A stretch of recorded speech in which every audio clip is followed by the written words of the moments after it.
It's my pleasure to introduce this event at the beginning. We're really, as I mentioned before, happy that this is happening here today. I'm really excited for the book, and I'm also really excited that one of the Writer Center's co-founders is here today to be our interviewer. And I'm going to introduce Merrill Leffler, who will be our interviewer. Merrill Leffler has had a varied professional and literary life. A student of physics, he worked at NASA Goddard Space Flight Center in rocketry that carried scientific experiments into orbital altitudes. He left NASA in his late 20s to study literature, as most of us do. We start in rocket science and go to literature, and went on to teach at Maryland and the US Naval Academy. At the Academy, he and his colleague Al Lefkowitz germinated the idea of the Writer Center, which I'm not quite here. This is my office at home, but it's a really wonderful building you should check out as well. And the Writer Center, though, originally started because they learned that the Park Service at Glen Echo was offering free space to nonprofit arts organizations. Leffler, who had been publishing Dryad literary magazine since the 60s and then books from Dryad Press, such as this book, left university teaching for science writing at Maryland's Sea Grant program, which focuses on research and extension on Chesapeake Bay. So Merrill, thank you again so much for joining us for this. And I'm going to hand off to you now to begin the official proceedings for the evening. Well, thank you. And I'm welcome. I can welcome everybody else here on behalf of the Writer Center, which sounds strange to me since it's been a while. I used to be at the Writer Center a great deal, especially in the first 5-10 years teaching workshops, or I won't say teaching, but holding workshops in poetry, in writing and in reading books of poetry. But we're not here for that today. We're here to talk about Ken Langer's new novel, Nesfulolita. Do we have a photograph of that? Can you see that?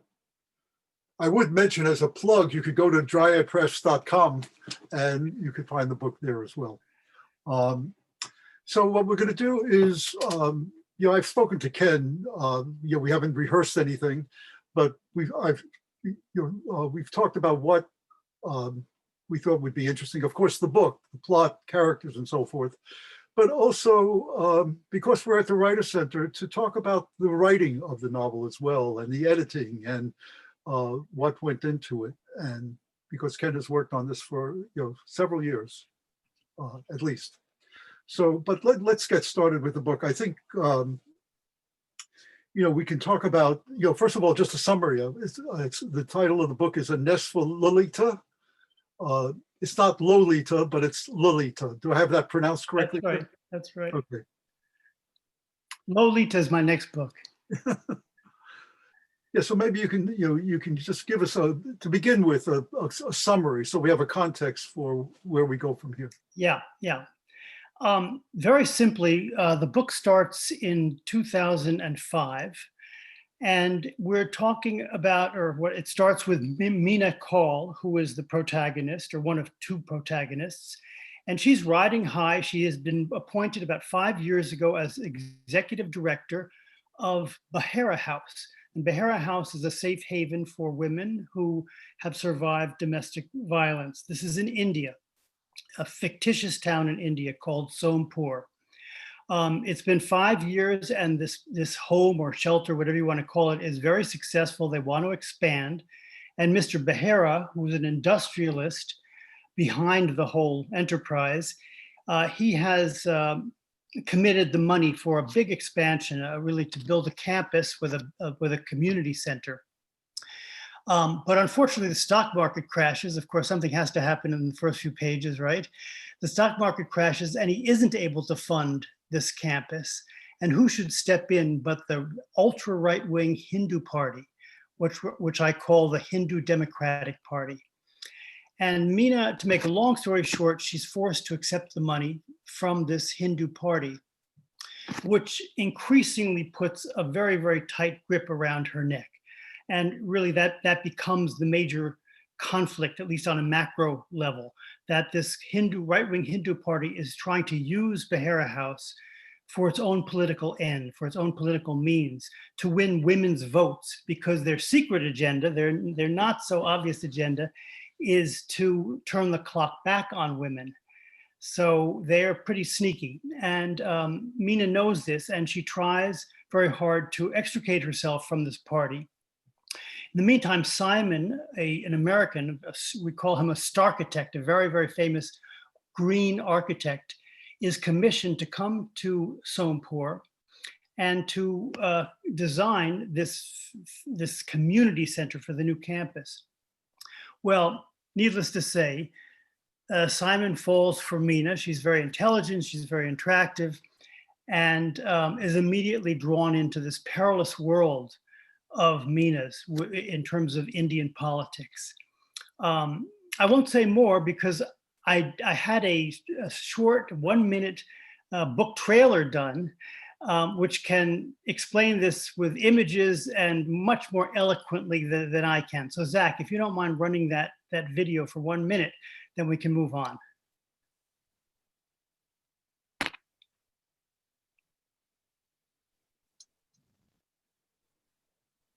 Director of Behera House. Meena Kaul is the director of Behera House, a safe haven for survivors of domestic violence.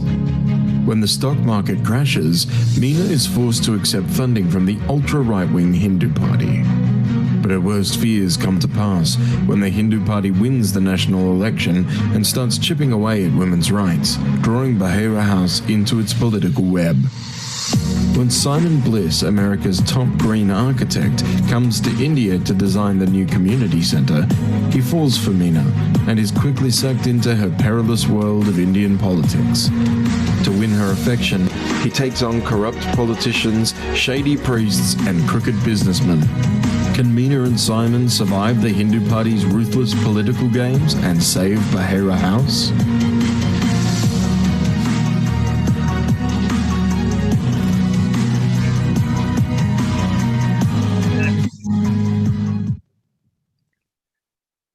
All right, well, that's much more fun than the talk, so you get to see that at least.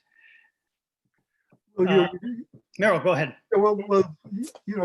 This gives us a very brief gateway, but there's also more going on here. I'm coming in with a lot of knowledge, having read this book several times over the course of its being published. Right. So, there's murder, there's an investigation, and so forth. So maybe you could just give us a little bit of a feel for that. Well, why don't we start with the title? Because I think people would like to know why the book is entitled A Nest for Lalita, and then we can fill in, if that's okay with you. Yeah, sure. People are always asking me, what is the title? What is this all about? And it really begins with a prologue, which happens 30 years before the main events of the book. Lalita is a very poor sweeper in the industrial house or the company of Mr. Behera. Now, Mr. Behera at this point is a young man. He's not the head of the company yet. His father is the head. He's the son of the CEO, and he likes to paint. So occasionally he'll draw in one of his employees to model, to sit for him. Well, he takes a liking to this sweeper, this young sweeper who's exquisite, whose name is Lalita. And she does sit for him with some tragic consequences. She is given by Behera, Mr. Behera gives her a golden necklace, which was part of the outfit that he dressed her in when she sat for him. And this golden necklace she takes home and hides from her husband, but her husband comes and he comes home drunk and in a jealous rage. He finds the necklace. And I think you can probably imagine what happens after that. If you don't mind, I'd like to read. Maybe you can read some of that then. I'll just read a little bit of that prologue to give you a sense. It's a difficult portion of the book, but if you've gotten through this much, there won't be anything worse in terms of what happens to people in the book. So I'm starting with when the husband comes into their very modest home, shack, whatever you want to call it, and he's looking at a trunk, and he says, "What the hell is this?" he growled, picking up a folded. He kicks the trunk, and and some content falls out, picking up a folded silk sari from the wet dirt. The necklace tumbled out. Ram's face turned red. He looked like a Rakshasa, a wrathful deity full of bloodlust. You tramp, where did you get this? I bought it with money I've saved up. Stupid liar. He seized her by the hair and pushed her against the wall. Then he started rummaging through the items. And what's this, he roared, holding a pen and ink drawing of Lalita dressed in a shiny green sari. The gold necklace hung from her neck. He slammed the drawing into her face, crushing her nose. It's a drawing, what do you think? It's you, isn't it, wearing a silk sari and that motherfucking gold necklace. Who did this? Sri Behera, the boss's son. He likes to draw. He draws all of his employees. I don't know why. Even scum sweepers like you. He gave you the necklace, didn't he? No, I told you. He's fucking you in the ass, isn't he, you wench? Ram grabbed the tin of kerosene near the mud stove. He caught hold of Lalita's arm and dragged her behind the hut. She squirmed and struggled, finally freeing herself. She ran like the devil, but he tackled her in the neighbor's field. He doused her with kerosene from head to toe. No, no, she screamed, her lithe body flailing like a caught fish. Ram jammed his knee onto her legs and chest, pinning her to the ground. With his arms free, he lit a match and tossed it onto her. Then he jumped back. In seconds, Lalita turned into a living torch. She screamed, running this way and that, until she collapsed in a patch of yellow flowers. A woman rushed out of a nearby shed with a bucket of water, but it was too late. Well, it's a pretty heavy opening, I'll admit, but it sets the stage because after this, Mr. Behera, who's feeling very, very guilty because he gave her the necklace, he vows one day to build a home for women who've suffered similar fates, or not simple, who survived similar fates of Lalita's. Well, it took him 30 years, but he finally built Behera House. And when Simon is commissioned to design this community center, he builds within the community center a room which is like a nest, because he wants these women to feel nourished or cared for. And that becomes the nest for Lalita symbolically. Of course, Lalita is no longer there, but all the women who are residents of Behera House. Well, maybe you could, well, a couple of things, Ken. Yeah. That prologue that you've read, which is really very tough, but it's also that entry, as you say, we don't see anything about Lalita again, because that's the generating force of the direction of the novel. Right. But maybe you could, so in designing this, the commission to design a place for these women, maybe you could just give us a sense, and of course we want to hear the writing, we want to hear the parts of the novel. Yeah. How does he come about or describe, this so-called bird's nest? Right. Well, let me start by saying something which I think is as important here, that Mr. Behera, when he's describing to Simon what he wants for a community center, he constantly says, I want you to make a signature building, a building like the bird's nest, which is the stadium, the Chinese call their Olympic stadium for the 2008 Olympics. I don't know if you recall, it was called the Bird's Nest. And it was in the shape of, this wrought iron, this steel that was like a nest. And he keeps saying, I want it like a bird's nest. Well, Simon finally figures out, even before Meena does, Meena hasn't realized it, that he really wants, he's not just saying he wants a signature building that will bring international attention like the bird's nest did in China, but he wants an actual bird's nest. And in fact, even Behera doesn't realize what he's saying at the time.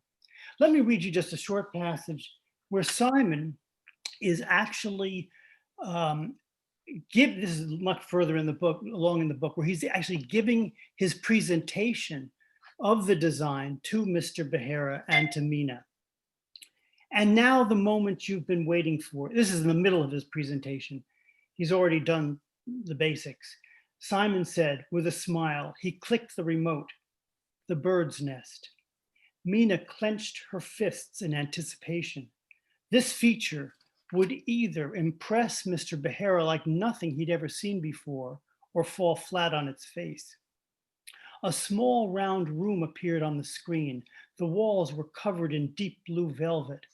The floor looked like a giant cushion. Simon kept pressing the remote, and one by one, streaks of light started to emerge from the walls inside the walls. Going in every direction, they looked like twigs illuminated under a full moon.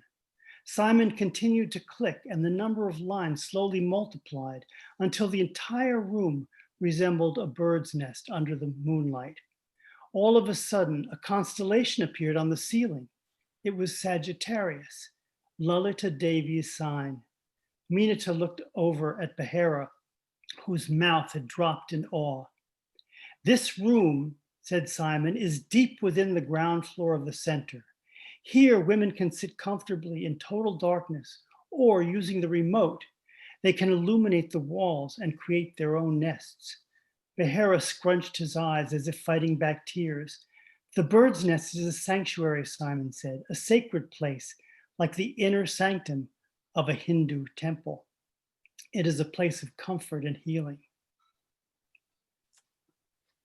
So you write a good deal. Of course, as you say, it's the novel is set in India, and as we'll see, you get into a good deal of detail. Maybe you could just, I just want to back up for a moment, and to talk about, it occurs to me just at this moment when Zach was, referring to my varied career, going from, physics and engineering into teaching, and then leaving teaching and writing about environmental issues in the Chesapeake Bay. You've had this a varied career that starts with Sanskrit. So maybe you could just give us a little bit of a background about that. my sordid background. Well, I do have a PhD in Sanskrit, and that is in a sense what drove me to write this novel and set it in India, of course. I would like to say that India is in my blood, but it's probably more like chicken tikka is in my blood, given the amount of Indian food I eat every week. I spent a lot of time in India doing first a junior year in college in Benares or Varanasi, the holy city. And then I did a postdoc after my PhD, which took me to Pune, India for 2 years. I sat at the feet of a Sanskrit guru, if you will. But then I did leave the field. I found it a little bit too academia, too constricting for me. And I went into international development and ultimately into business and started a green building consulting company. So it was a long career. After I'd sold my company, I was trying to figure out what to do, and I was feeling a little bit too much like a barbecue dad, in the suburbs. My kids were still pretty small. So I decided to write this novel and set it in India. And for me, Merrill, it was a way of actually getting back to India when I couldn't really go there and live there. I had a family. It was a way of sorting out all of the experiences I've had in my all those sojourns in India, which add up to more than 5 years. Very therapeutic, I have to say. So I'm thinking about Meena, for the moment, and building this home. How did you go from that, living in India, for example, for 5 years, actually, and also being married to an Indian woman? But how did you go to coming up with this idea itself? Is there some kind of straight line, or how did it occur? I don't know if this answers your question, but I'll try. When I did my PhD many years ago, and it was on Sanskrit love poetry. And the women in Sanskrit love poetry are inevitably very beautiful, very timid, and very forgiving. After about 10 years after my PhD, I was living in India with my ex-wife, and she was Indian, she is Indian, and we socialized with many, many Indian women, especially, who were social activists. And they were all working on, most of them were working on issues that related to women, domestic violence, acid attacks, gang rape, all the really terrible things that women suffer in India. I mean, around the world as well, but in India. And it, for this period with my wife, my ex-wife, forced me to reflect on my earlier scholarship and how patriarchy in India, which is very strong in India even today, how it affects the real women, how it affected the real women of the time that this poetry that I was writing about earlier, and how it affects the women of today. And I realized after so many years that I wasn't really asking myself some important questions. I was kind of blinded, if you will, to the reality of women. I was in this fantasy world of beautiful women, beautiful, timid, lovely women of this poetry. So I jokingly say that writing this novel is a kind of penance, a way of atoning for my being blind to some of the pain that women have and are suffering in India. If nothing else, atonement might be too strong a word, but if nothing else, I think it reflects my trying at least to take a stand against a very male-dominated society. This is a novel that one might expect being written by a woman, not a white American male. I mean, your qualifications, you've given some of those, yeah, in effect, some of those qualifications from having lived in India, being married to an Indian woman, studying Sanskrit and Indian culture.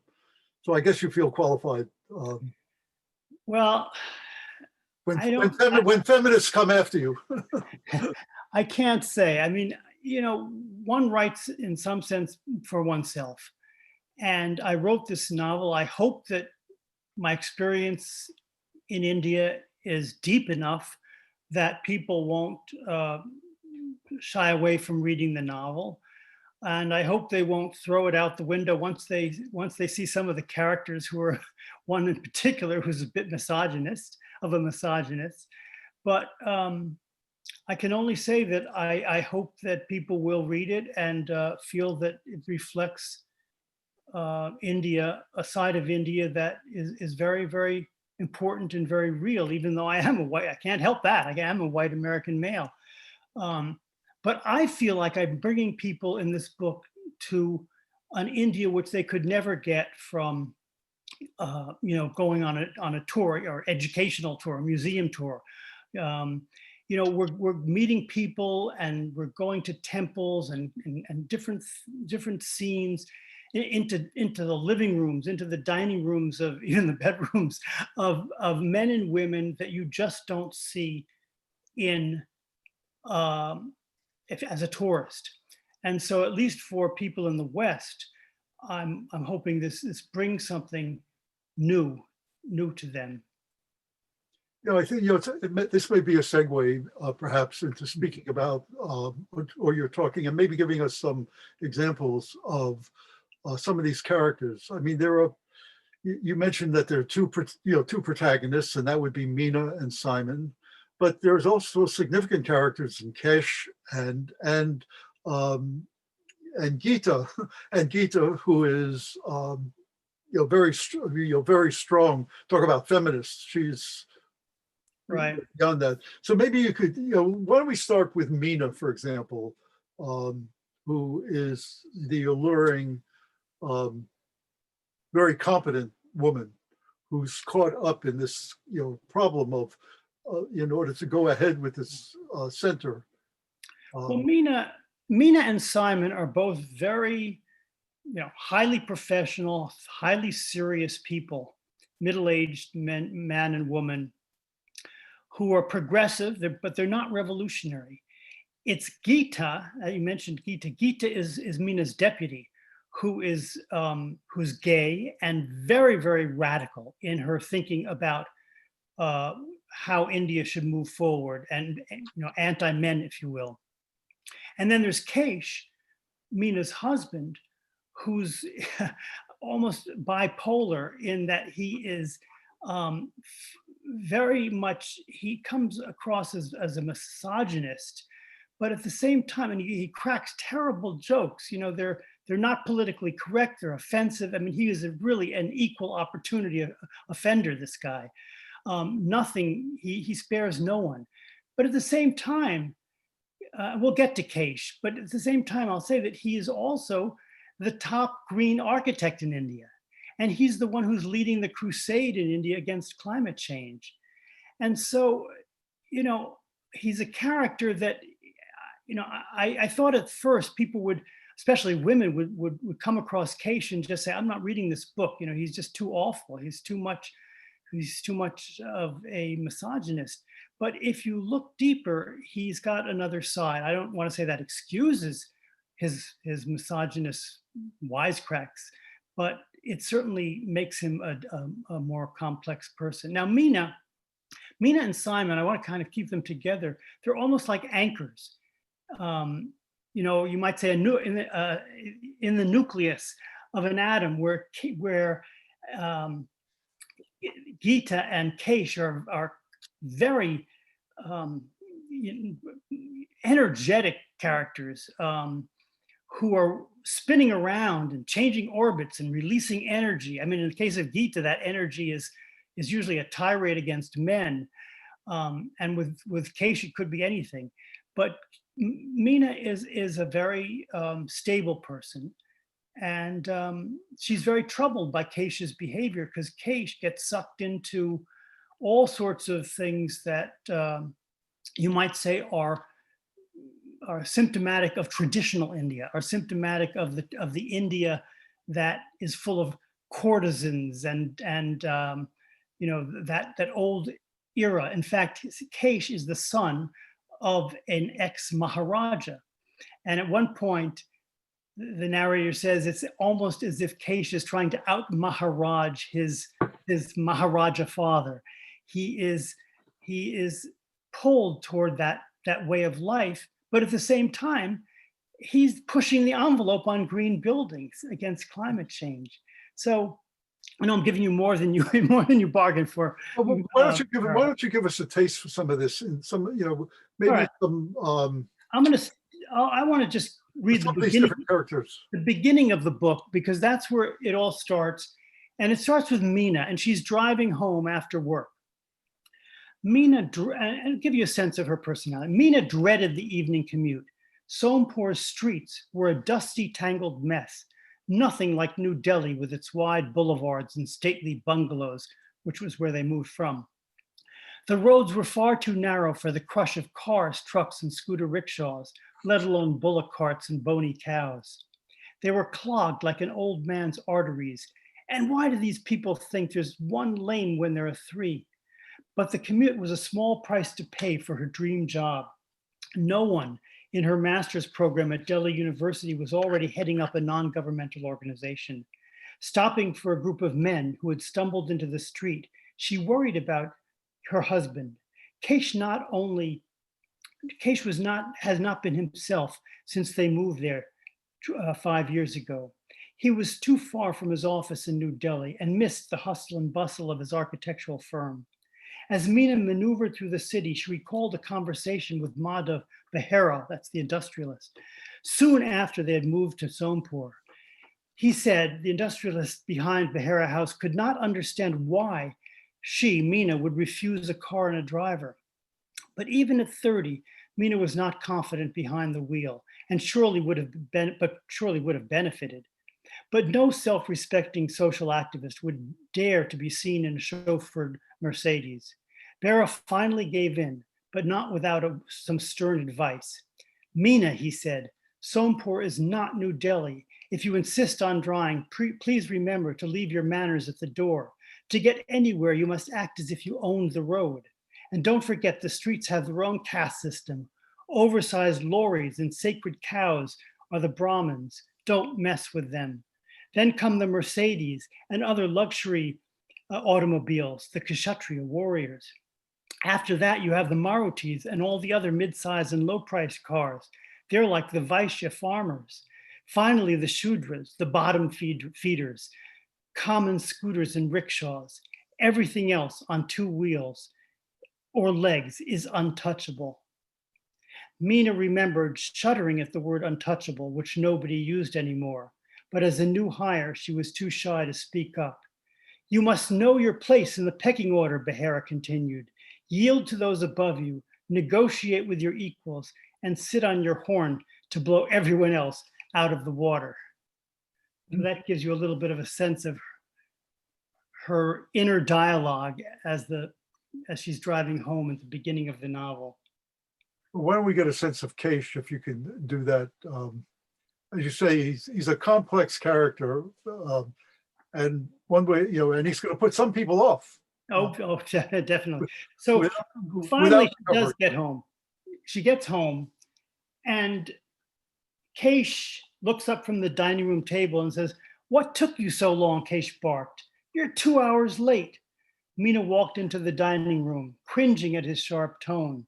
Her husband was already seated at the dinner table, puffing a gulwaz and nursing a bourbon. With a deep frown, he leaned against the tall back of the wooden chair carved with frolicking elephants, their thick trunks wrapped around blossoming trees. Dressed in a white kurta, embroidered with flowers around the neck and sleeve, Keish was beginning to look like his father, the former Maharaja of a small princely state tucked into the Himalayan foothills. "Sorry, Keish, there was a terrible accident on MG Road. I wanted to call, but I left my mobile at the office." She planted a kiss on his cheek and headed to the bathroom. "A young boy was hit and killed by a lorry." Oh, I'm sorry. She says, "A young boy was hit and killed by a lorry, which swerved to dodge a goat," Keish added. "Pardon? A goat," he called after her. "There are more goats than people in Sompur. The ratio is 12.5 to 1. I read an article by Professor Billy Gotra at Sompur Technical College. Get it? Billy Gotra? Anyway, what else do I have to do in Sompur, the armpit of the world? My office in Delhi seems to be running just fine without me."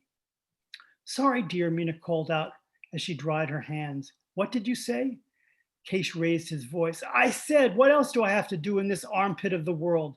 Well, I suppose India's got a lot of armpits, since every bloody deity has 10 arms."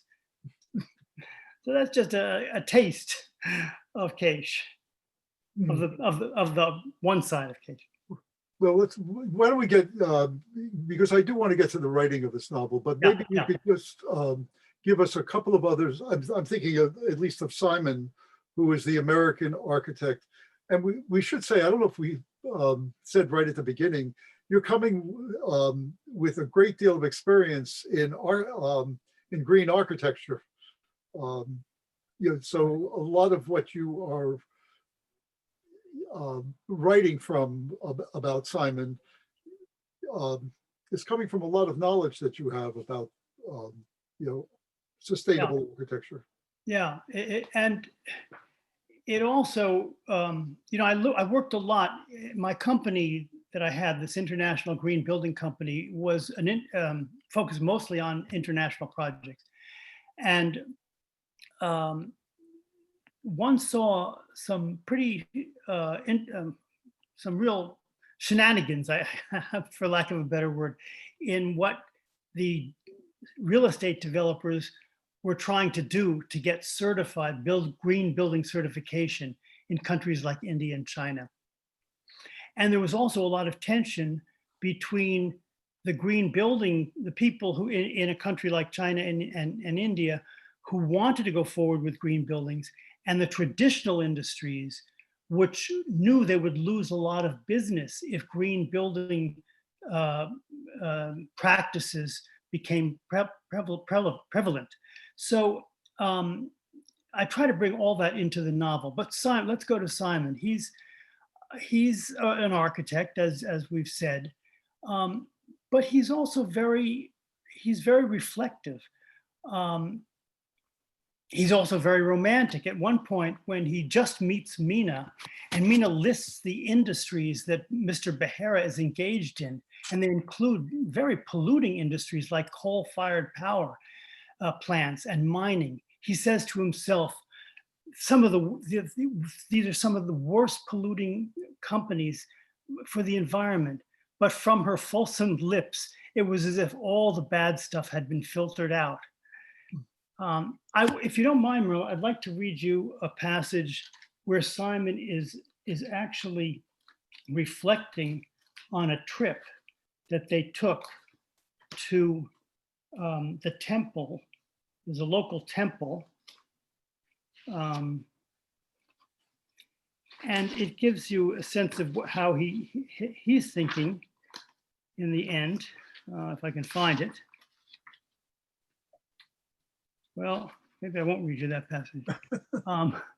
1 second, page 91. Okay, so in this passage, Simon lay in bed that evening. This was after Case had brought him, this is the first day he arrives in India to do this design or to talk to people about the design, what they want.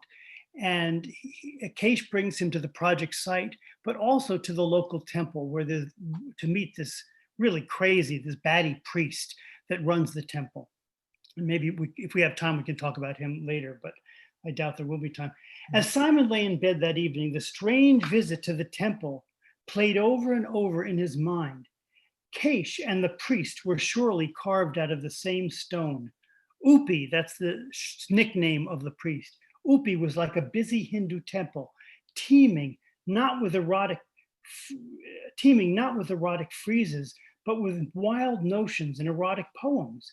Just as the temple's busy architecture was meant to overwhelm its devotees, Upi himself overwhelmed. He was, as he called himself jokingly, a chief overwhelming officer, a COO. How different India was from his beloved China, where temples expressed a universal beauty and harmony, the emptiness of Buddhism. How could he possibly design a community center for Meena's women? How could he express the Hindu sense of life's fullness and still convey peace and tranquility, a healing quality, a sense of being overwhelmed in a good way? But these are just, these are glimpses, of course, just to give a sense of the writing, which is a segue for me to, to talk about the writing. I mean, this, which I think would interest a lot of people who are here, in the way that you got started. I mean, you hadn't written any extended piece before. I know that you were writing some short stories, but this was a large undertaking. Which I remember very well. And so maybe you could talk about how you got into doing that, how this came about. Well, my first impulse was to I'd always kept journals in India. And my first impulse was to take this pile of journals that I had on my bookshelf, collecting dust for so many years, and go through them and simply pick out some of the most interesting experiences that I've had in India over the years living there, and sort of string them together, figure out a plot and string them together, almost like an Indian garland. You create a garland out of all these different flowers. Well, I got my journals together, I put them on my desk, and I started writing. And 4 years later, and 312 or 18 pages later, I hadn't opened up one journal. So, I started thinking it was just going to be this collection of journal experiences, but clearly I had a lot in my head that I wanted to get out. I really didn't know it would turn into a novel that would be, saleable, but I enjoyed writing it, and in a way, I was able, by doing this, to find some thread of continuity, even though it was fictitious. Most of the events in the novel didn't happen to me, but I was able to still find a way to thread it all together. And, I guess if I were on a psychiatrist's couch, I'd hear him say or her say, it is you. I mean, at some deeper level, what you write is part of your experience.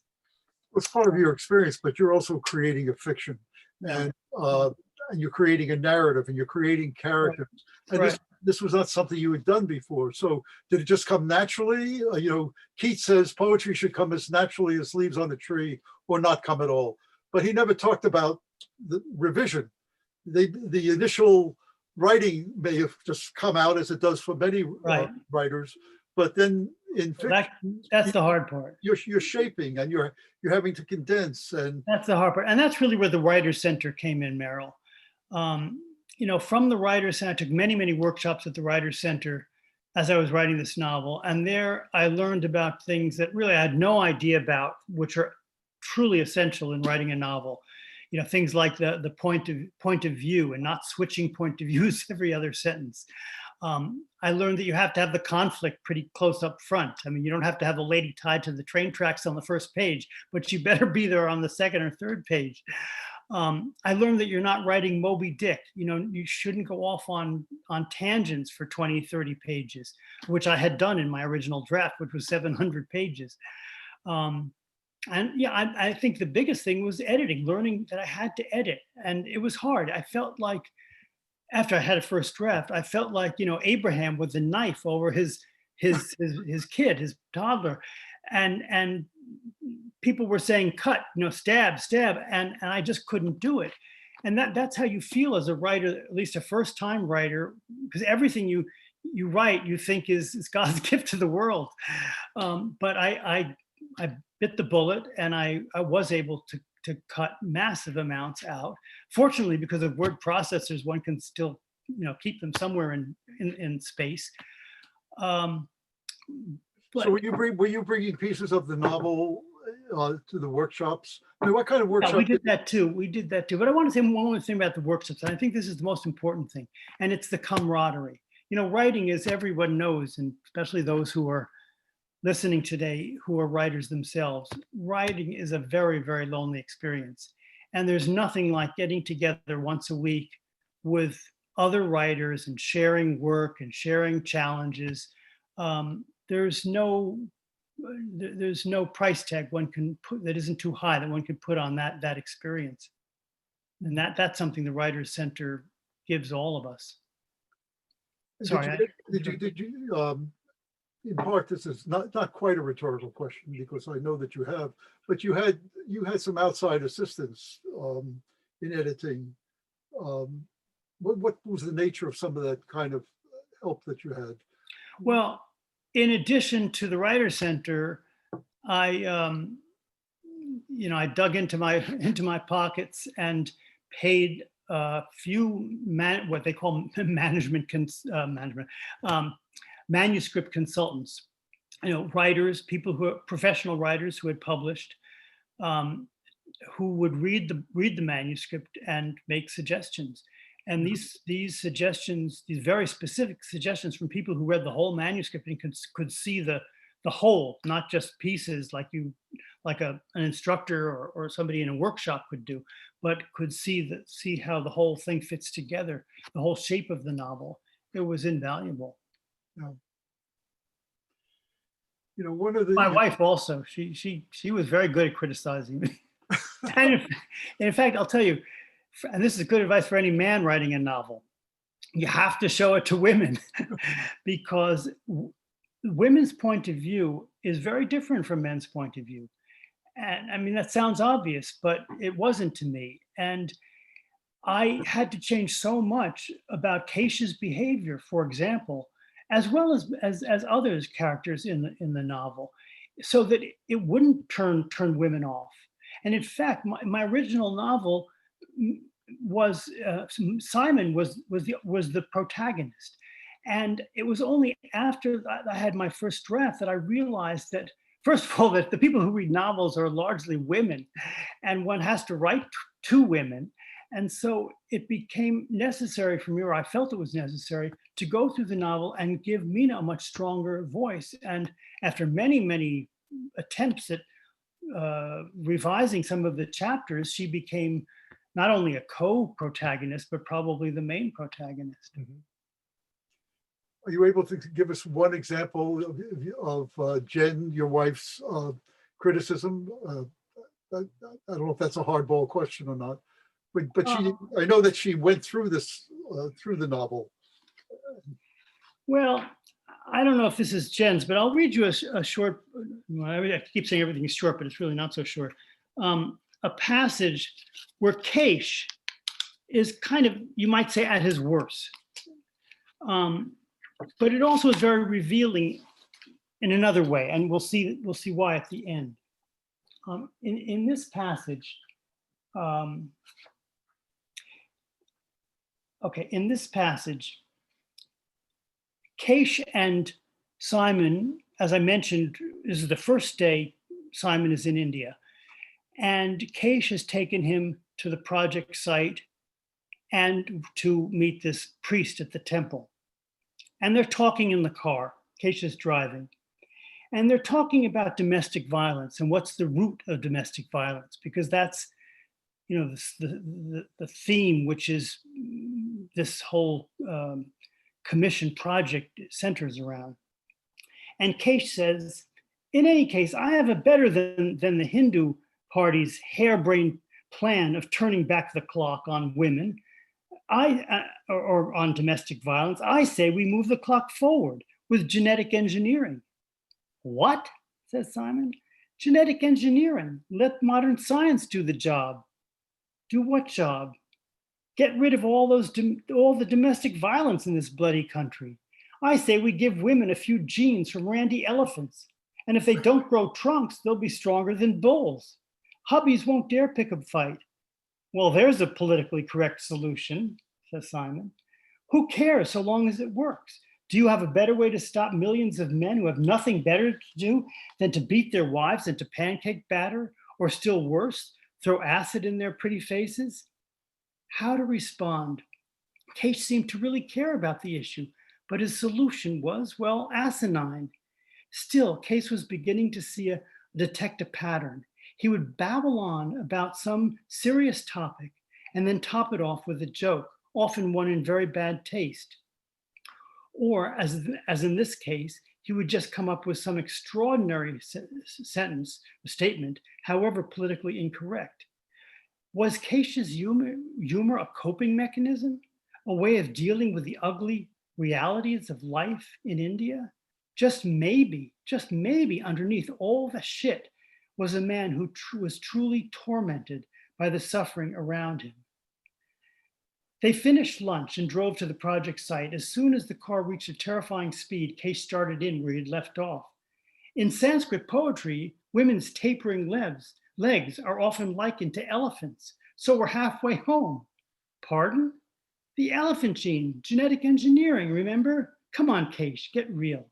Listen, 365 million years ago, some wretched fish had a stunted fin, which got passed on genetically and eventually led to the development of land-dwelling creatures with limbs, a hellbenter or some such slimy thingamajig. Anyway, a few seconds later, in evolutionary time, we humans pop up. We're all just a bundle of gene mutations, so what's so bad about manipulating another gene or two if it's for the good of mankind? Well, actually, womankind. You aren't kidding, are you, Keish? Sure, it sounds like we're treating women like cattle. Well, pachyderms. But if it stops violence, who cares? So you see what's going on here. He's so politically incorrect. It's not even, funny.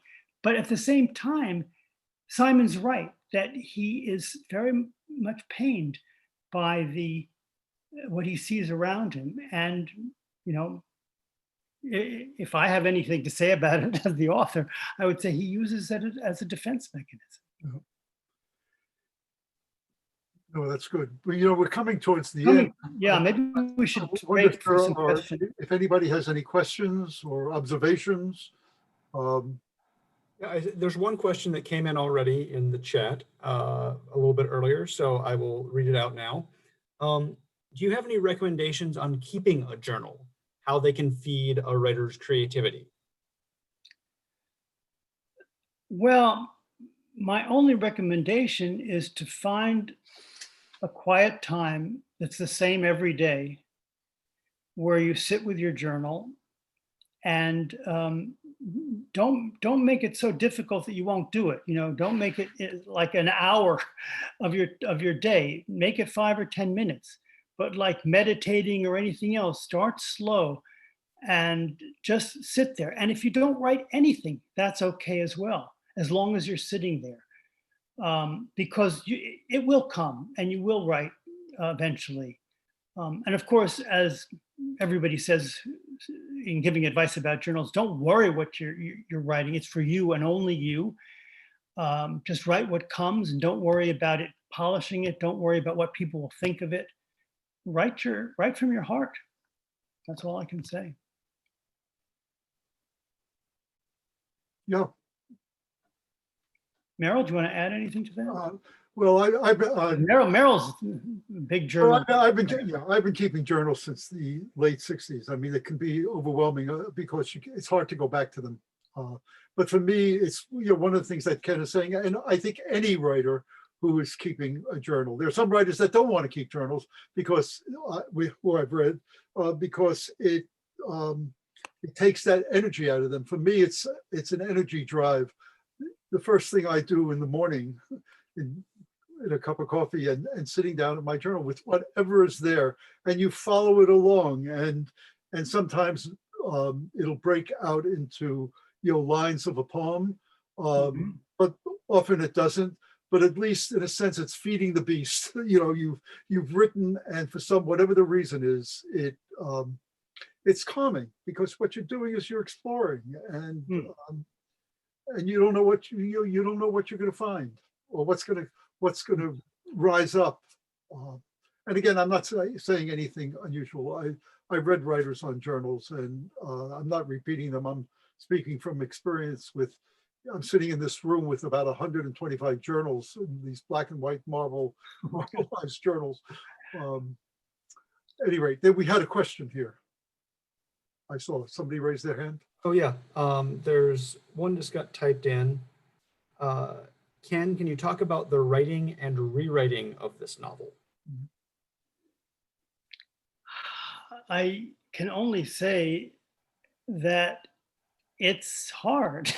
I mean, I don't know how many drafts, I didn't count, but I must have rewritten this thing 100 times.